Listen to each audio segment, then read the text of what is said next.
तो टॉपिक है charge accumulation at the junction of two conductors. If two conductors having same cross section area are connected in series and having their respective resistivity ρ1 and ρ2, then find the amount of charge accumulated at the junction. Find the amount of charge accumulated at the junction. चलो बनाइए।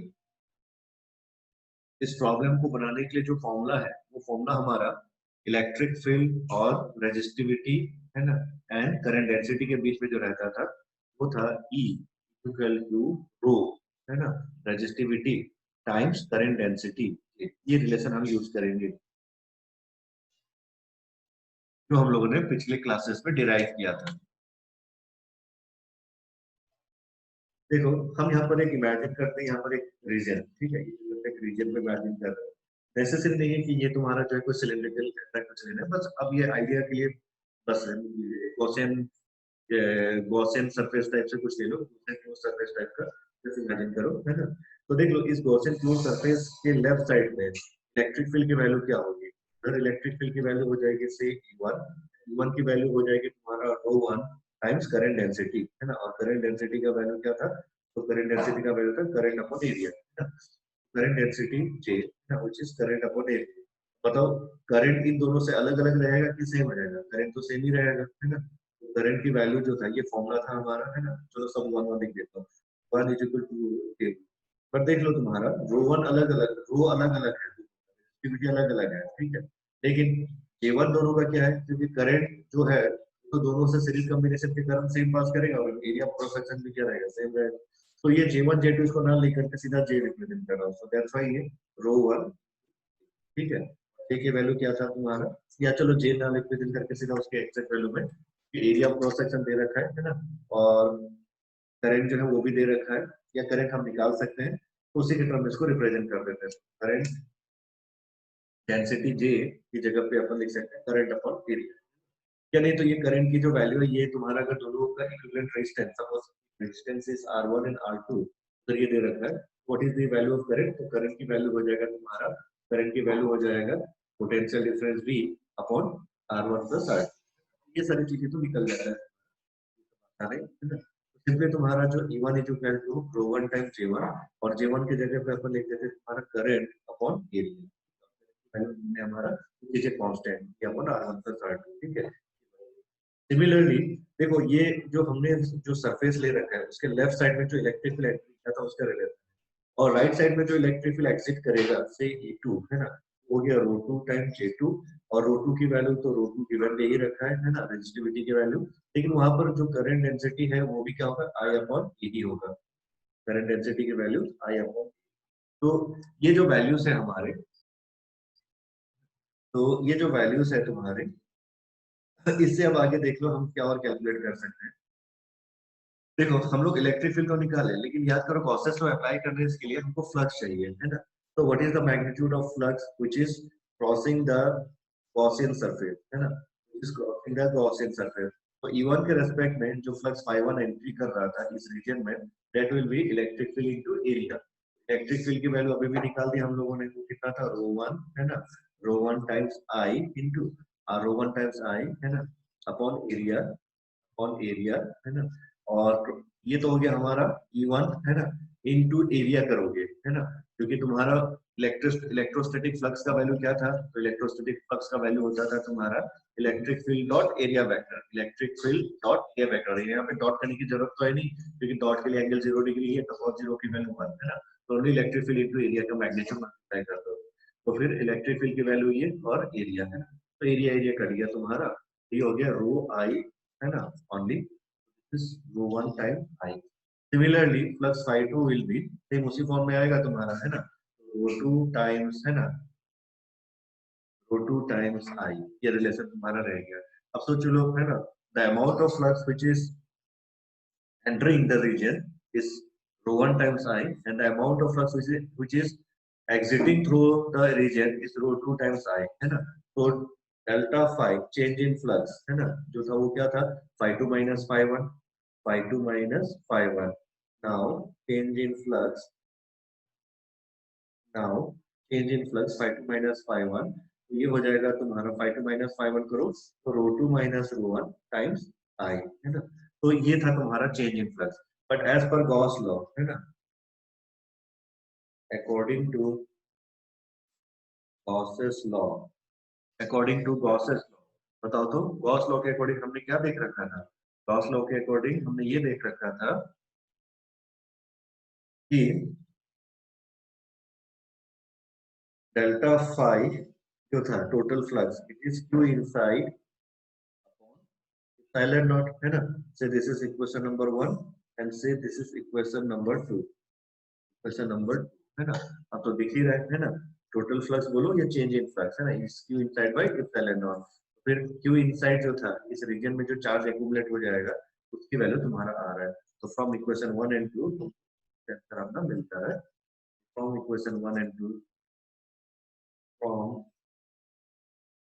Equations, है ना,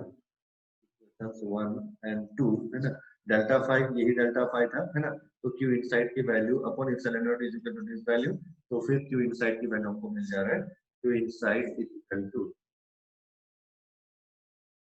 Q inside की value हमको मिल जा रहा है,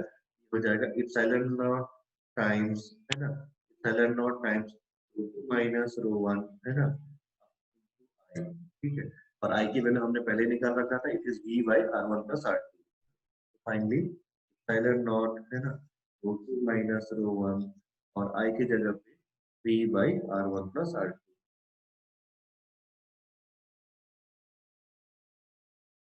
तो ये तुम्हारा आंसर है। तो क्वेश्चन है स्फेरिकल रेजिस्टेंस कैलकुलेट करने का। इसमें आप ये इमेजिन कर लीजिए आपके पास एक स्फेरिकल मेटेलिक सेल है ना, स्फेरिकल मेटेलिक स्फीयर है और कैसा होलो स्फीयर है। तो दो कंसेंट्रिक स्फीयर इमेजिन कर लो, inner radius having inner sphere having radius a, outer sphere having radius b। दोनों के बीच, दोनों स्फीयर के बीच में जो मटेरियल कंडक्टिंग मटेरियल और जो मटेरियल है उस मटेरियल की रेजिस्टिविटी दे रखा है रो। इनर सेल को हमने पॉजिटिव से कनेक्ट कर रखा है और आउटर सेल को हमने नेगेटिव से कनेक्ट कर रखा है। तो यहाँ पर होगा क्या, here will be current in radial direction from inner to outer sphere. So in this situation, what is the total resistance offered by the cell? What is the total resistance offered by the cell? If activity is rho, है ना, find resistance of the cell system.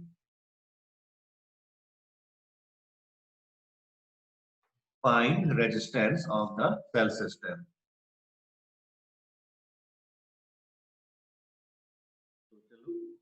इस तरह से हम एक imaginary cell consider करते हैं having radius r, है ना, and thickness dr inside this cell, inside this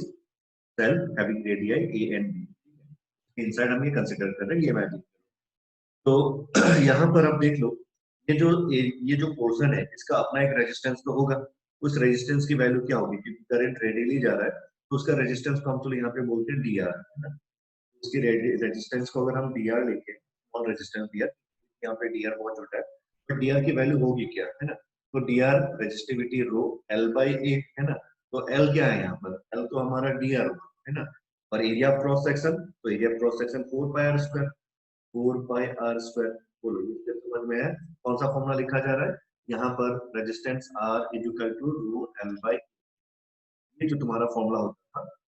इसको अपन रिप्रेजेंट करें रेजिस्टेंस का फॉर्मूला, जिसमें तुम्हारा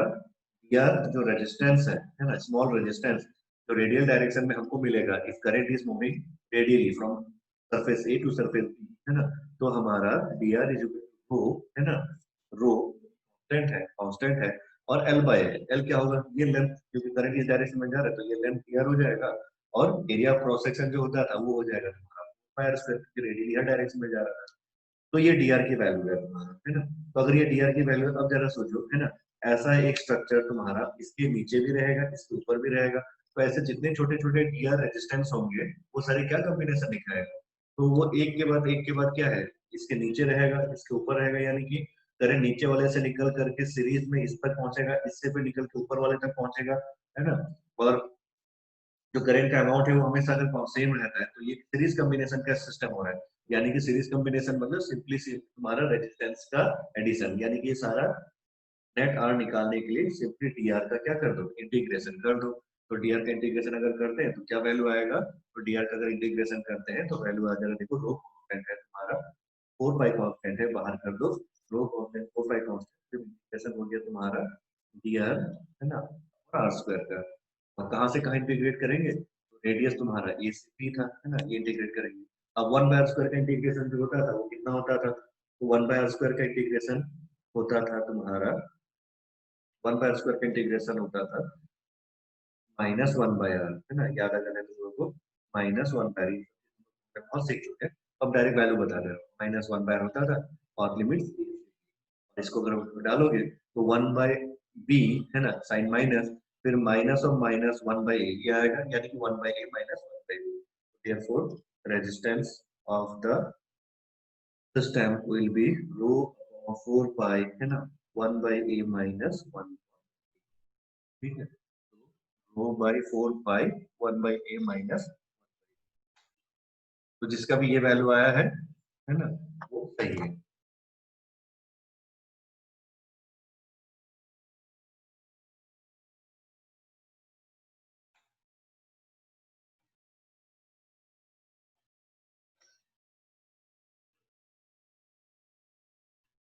तो ये हमारे पास कोई सर्किट इस तरह का है जो कि एक ओपन सर्किट है, और इस ओपन सर्किट में रेजिस्टेंस के अलावा कुछ पोटेंशियल डिफरेंसेस भी या बैटरी भी यहाँ पर कनेक्टेड है। यहाँ पे हमारे पास जो ये जो पॉइंट है इसका पोटेंशियल हमको बोल रखा है ये 10 वोल्ट है।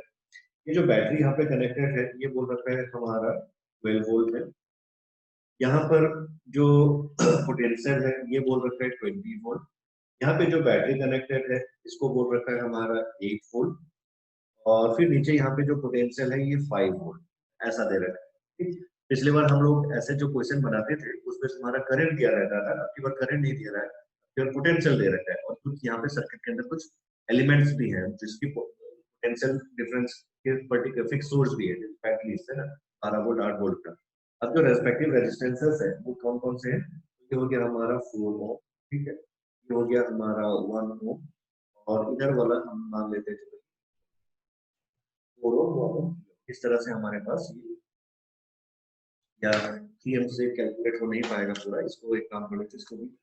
एक इवन नंबर ले लेते हैं, 4 ओम ले लेते हैं।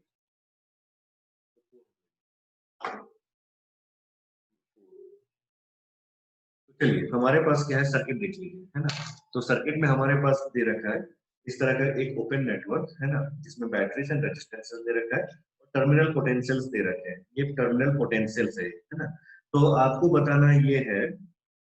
यहाँ पर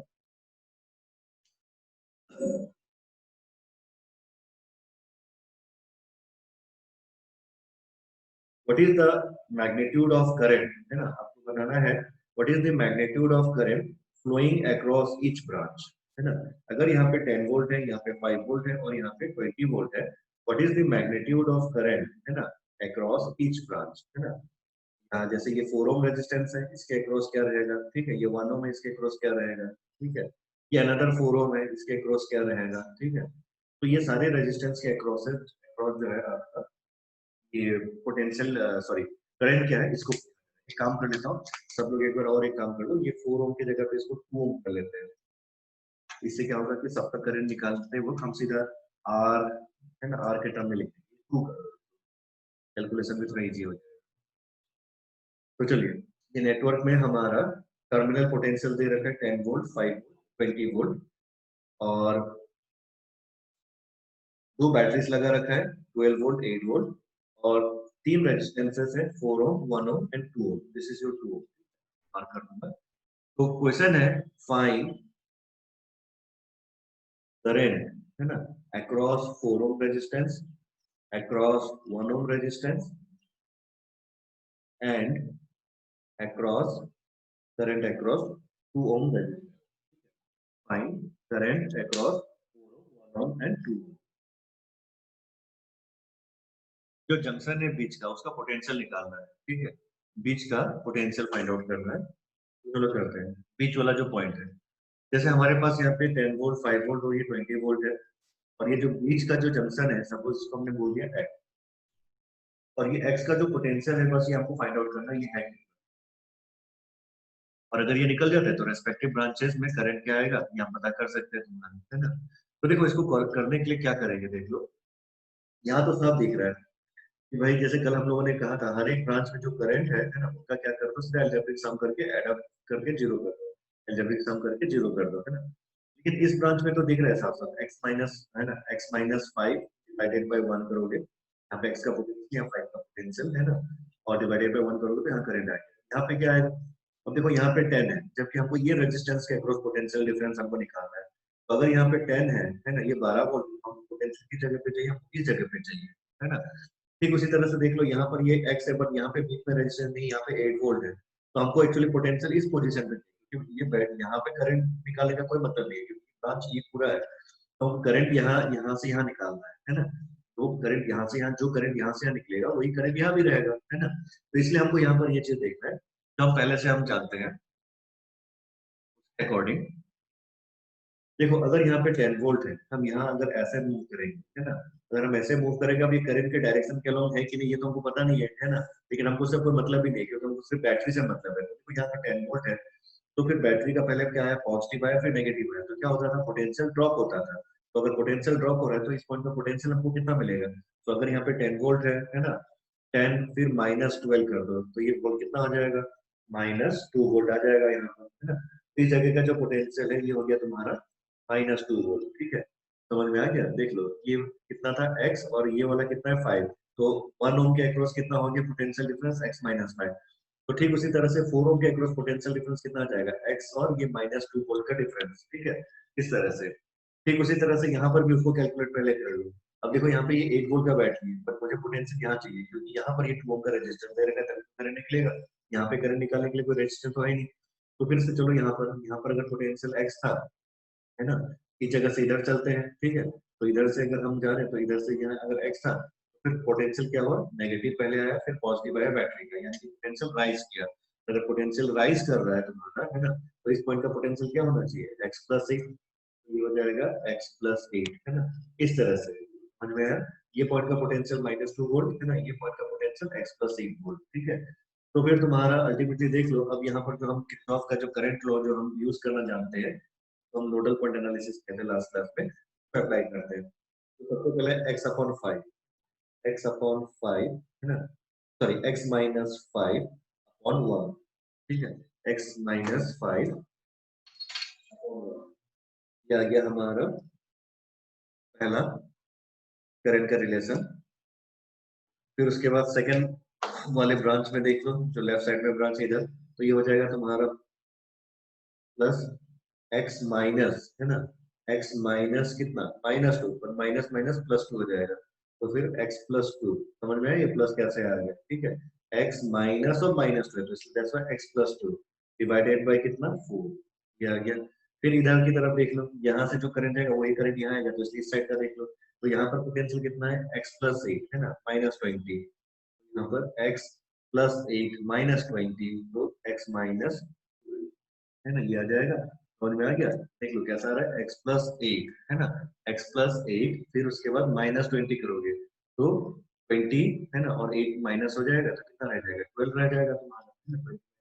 12, तो फिर ये 12 साइन क्या रह जाएगा, माइनस, क्योंकि x प्लस 8 माइनस 20 आ रहा था, तो डिवाइडेड बाई जो रेजिस्टेंस है 2 ओम, आ गया। और जो हमने लास्ट क्लास में नोडल पॉइंट एनालिसिस में जो समझा था, ये था algebraic sum of all the current that up to 0, ठीक है। देखो ये सर्किट से हम क्या निकाल सकते हैं, आसानी से तुम्हारा जो है x की वैल्यू निकाल सकते हैं, तो निकालो, 4 से मल्टीप्लाई कर दो, बेस्ट है तुम्हारा, 4 से मल्टीप्लाई कर दिया, 4 टाइम्स x माइनस 5 प्लस ये x प्लस 2, है ना, 4 टाइम्स मल्टीप्लाई कर दिया तो 2 times of x minus 12 equal to 0, ये रह गया तुम्हारा। और फिर आगे इसको सॉल्व करेंगे, तो एक्स एक्स वाला टर्म क्या रह जाता है, देख लो जरा, 4x है, यहाँ पे x है और यहाँ पे 2x है ना, 4x 2x 6x plus 1x 7x 7x, और फिर इधर आ जा रहा है तुम्हारा minus 5 plus 2, minus 5 plus 2 minus 3, और यहाँ पे आ गया तुम्हारा माइनस 24 इक्वल टू आ जाएगा 24 और 3, 520 सॉरी, ये चेक कर लीजिए, 520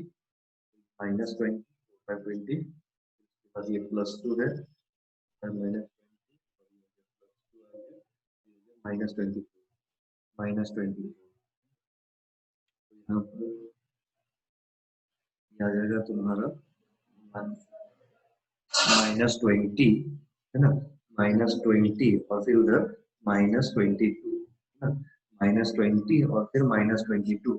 अगर सॉल्व करोगे तो फिर आ जाएगा तुम्हारा 2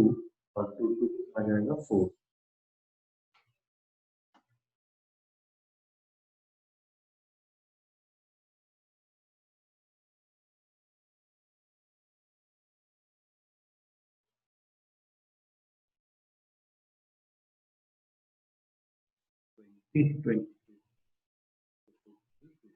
-42 था हमारा, तो फिर -42 उधर चला गया, +42 याद है। फिर देयरफॉर x की वैल्यू, देयरफॉर x की वैल्यू कितना आ जाएगा, 42 अपॉन 7, तो x की वैल्यू 42 अपॉन 7 और दिस इज, तो ये पूरा कटेगा नहीं तुम्हारा है ना, 42 अपॉन 7 जो है ये कट नहीं रहा है तुम्हारा। तो देखो यहाँ पर तुम्हारा जो था सॉल्व करने का तरीका क्या था, है ना? यहाँ पे सॉल्व करने का तरीका वही था कि इस नेटवर्क को अगर हम यहाँ पर जो है किरचॉफ्स का करंट लॉ को अप्लाई करें, या जिसको नोडल पॉइंट एनालिसिस बोलते हैं, तो नोडल पॉइंट एनालिसिस में हम क्या करते थे, नोडल पॉइंट एनालिसिस में हम यहाँ पर जो है हर ब्रांच के अलोंग अलोंग जो करंट है अलजेब्रिक सम करके वो जीरो करते हैं, कि किरचॉफ का जंक्शन लॉ वही था कि all the current algebraic sum of all the current across the junction is zero, वही चीज है। तो यहाँ पे आइडिया ये था, देख लो हमको ये 4 ओम यहाँ दे रखा है ना, यहाँ पर इस जगह पे हमको पोटेंशियल जरूरत है, यहाँ पे पोटेंशियल 10 वोल्ट है, यहाँ पे 10 वोल्ट नहीं होगा, यहाँ पर ये x था तुम्हारा है ना, तो इसलिए सॉल्व करने का तरीका क्या हुआ तुम्हारा, x है ना माइनस तुम्हारा यहाँ पर क्या वोल्ट है वो निकालना है, तो यहाँ पर वो कैसे पता चला, तो यहाँ पर वो रेगुलर आइडिया जो हम लोग सीख रखे हैं, अगर यहाँ 10 वोल्ट है, बैटरी का फिर पहले पॉजिटिव टर्मिनल नेगेटिव टर्मिनल लगाया, तो पोटेंशियल यहाँ पे क्या हो रहा है, ड्रॉप हो रहा है, ड्रॉप हो रहा है, तो हेंस हमारा जो पोटेंशियल है 10 -12, so this becomes -2 volt, point का माइनस, ये पॉइंट का तो दे ही रखा है इस रेजिस्टेंस है ना। और ठीक इस तरह से इधर अगर देखोगे तो इधर आ जाएगा तुम्हारा कितना, यहाँ से यहाँ ऐसे जा रहे, तो यहाँ पे x था, तो फिर यहाँ पे ये तुम्हारा नेगेटिव फिर पॉजिटिव यानी कि +8 है ना, इसलिए x +8 ये आ गया, तो इसलिए हम लोगों ने क्या लिखा, x -2 है ना, x माइनस और -2 एक्चुअली है ना, इस x माइनस और -2 +2 है, तो x +2 डिवाइडेड बाय 2 है ना, जो कि इस ब्रांच में करंट, फिर इस ब्रांच का करंट अगर बोलोगे तो x -5 डिवाइडेड बाय 1, इस ब्रांच का अगर बोलोगे तो यहाँ पे कोई रेजिस्टेंस नहीं था, इसलिए हमने इस पॉइंट का निकाल लिया, यहाँ इस तरफ जो करंट है उसका वैल्यू हो जाएगा x +8 -20, यानी कि x +8 -20 मतलब हो गया तुम्हारा 12 है ना, डिवाइडेड बाय 2, तो इक्वल टू करोगे तो ये तुम्हारा 42/7 व्हिच इज x की वैल्यू आ गई, और अगर x की वैल्यू आ गई यानी कि ये पॉइंट जो है इसका वैल्यू अगर x है, करंट अक्रॉस 4 ओम रेजिस्टेंस, तो करंट अक्रॉस 4 ओम रेजिस्टेंस था x +2/4, तो x +2/4 x की वैल्यू तुम्हारा 6 था है ना, तो 6 + 2 8/4, सो इधर तुम्हारा 1 ओम के अक्रॉस कितना हो गया, 6 - 5 अपॉन 1 1 एम्पीयर, और 2 ओम के अक्रॉस हो गया 6 - 12 divided by 2 which is -3 ampere, ठीक है बोलो आ गया। तो ये था तुम्हारा, तो ये हमारा नया क्वेश्चन है, इस क्वेश्चन में हमारा ये जो गिवन सर्किट है इसमें 2 बैटरीज इस तरह से लगाया गया है और 3 रेजिस्टेंसेस इस तरह से लगाया गया है, इस नेटवर्क में हमारा यहाँ पर जो 5 ओम रेजिस्टेंस है इसके अक्रॉस आपको करंट पता करना है, what is the magnitude of current passing through 5 ohm resistance, ये आपका सवाल है। तो देखो हम लोग इसको बेस्ट अगर है नोडल पॉइंट एनालिसिस सॉल्व करें, तो पहले पोटेंशियल्स को मार्क कर लिया, 10 वोल्ट का बैटरी है तो यहाँ से यहाँ तक का हमारा जो है 10 वोल्ट है, तो यहाँ 10 मार्क कर दिया, मार्क कर दिया 0, और ये जो पॉइंट है बीच का पॉइंट है, तो यहाँ पे क्या है x। अब देख लो जैसे मैंने तुम लोगों को सिखाया था अभी भी थोड़ी देर पहले, इस तरीके से देखो, देखो ये रेजिस्टेंस के अक्रॉस जो करंट है वो हम आसानी से निकाल सकते हैं क्योंकि x और 10 पोटेंशियल डिफरेंस दे रखा है, यहाँ भी x और 0 डिफरेंस है हमारा, ठीक है, बट ये जो 5 ओम का जो यहाँ जो रेजिस्टेंस है उसके लिए गड़बड़ है, क्योंकि यहाँ पर 20 ओम 20 वोल्ट का बैटरी यहाँ पर है, तो हम यहाँ से यहाँ तक पहले पोटेंशियल डिफरेंस लिखेंगे, ठीक है, और वो पोटेंशियल डिफरेंस जो यहाँ होगा वही एक्चुअली हमारे 5 ओम के अक्रॉस हम अप्लाई करेंगे, तो देखो अगर ये x आ गया तो यहाँ पर तुम्हारा जो पहले बैटरी का नेगेटिव टर्मिनल फिर पॉजिटिव टर्मिनल आया, यानी कि इस पॉइंट का पोटेंशियल कितना हो जाएगा, इस पॉइंट का पोटेंशियल हो जाएगा तुम्हारा x प्लस 20 वोल्ट, है ना, बोलो समझ में आ गया, ये x प्लस 20 आ जाएगा, और अगर x प्लस 20 हो गया तो यहाँ पर भी वही वैल्यू आ जाएगा x प्लस 20। तो चलो अब अप्लाई करने एकदम रेडी है। तो यहाँ पर देख लो इस ब्रांच के अलोंग अगर पहले देखेंगे तो यहाँ पर x minus 10, x minus 10 divided by 10, ये आ गया तुम्हारा x minus 10 is the potential difference, है ना, तो पोटेंशियल डिफरेंस अपॉन रेजिस्टेंस, तो करंट आ गया, ये पहला करंट जो इस x से इस तरफ निकला होगा, प्लस तुम्हारा इस डायरेक्शन में नेक्स्ट देखोगे तो x माइनस 0, तो x अपॉन 10, ठीक है। फिर उसके इस डायरेक्शन में अगर देखोगे तो यहाँ से यहाँ तो हम करंट कैलकुलेट कर ही नहीं सकते, यहाँ पे रेजिस्टेंस है ही नहीं, बैटरी दे रखा है, तो इसलिए हम यहाँ से इधर देखेंगे, तो इधर जो करंट रहेगा वो इधर भी रहेगा, तो इधर पोटेंशियल कितना था x प्लस 20, यहाँ पर 0, x प्लस 20, है ना, माइनस 0 करोगे तो x प्लस 20 रह गया डिवाइडेड बाई 5, है ना, और this all algebraic sum of currents equal to 0 होना चाहिए। क्लियर है? अब इस इक्वेशन से क्या हम x की वैल्यू निकाल सकते हैं, निकालो जरा। तो देखो x की वैल्यू अगर हम निकालते हैं तो देखो क्या बन रहा है, 10 से मल्टीप्लाई कर दो टर्म्स, ये हो गया तुम्हारा x माइनस 10 प्लस x, 10 से मल्टीप्लाई किया तो 10 बाई 5 2, तो 2 times of 20 x x twice x, x plus x twice x, है ना, 2x plus 2x आ गया 4x, 4x, और यहाँ पे माइनस 10 है, माइनस 10 ओपन कर दे रहे हैं उसको, माइनस 10, और यहाँ पे प्लस तुम्हारा 40, 20 का 40 equal to 0, this implies 4x equal to minus 10 plus 40 minus 30, है ना, प्लस 30 प्लस 30 प्लस 30 उधर चला गया माइनस 30 आ गया, एंड x की वैल्यू हमको मिल गई, x की वैल्यू माइनस 30 कर लो, हमारा आ जाएगा 2 2 जब 250 इक्वल टू माइनस 15 अपॉन 2,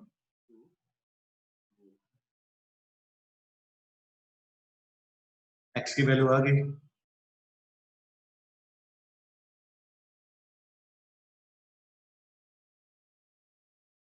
तो माइनस 15 अपॉन 2 यानी कि 7.5 ओम। तो चलो अब आगे का पार्ट हमसे पूछा गया है, इस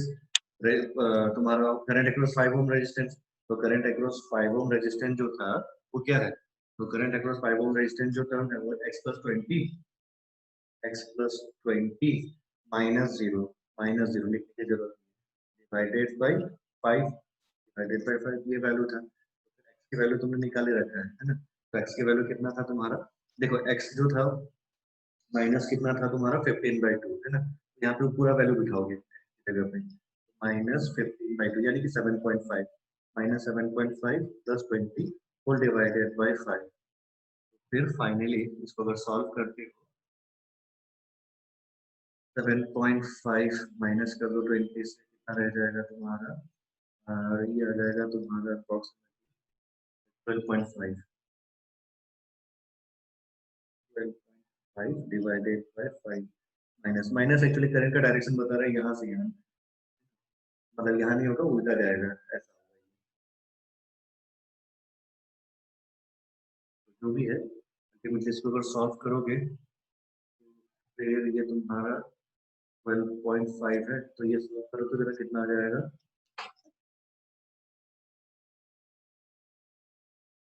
तो फाइनली माइनस 12.5 अपॉन 5, करंट का मैग्नीट्यूड सही आ गया, इट इज माइनस 2.5।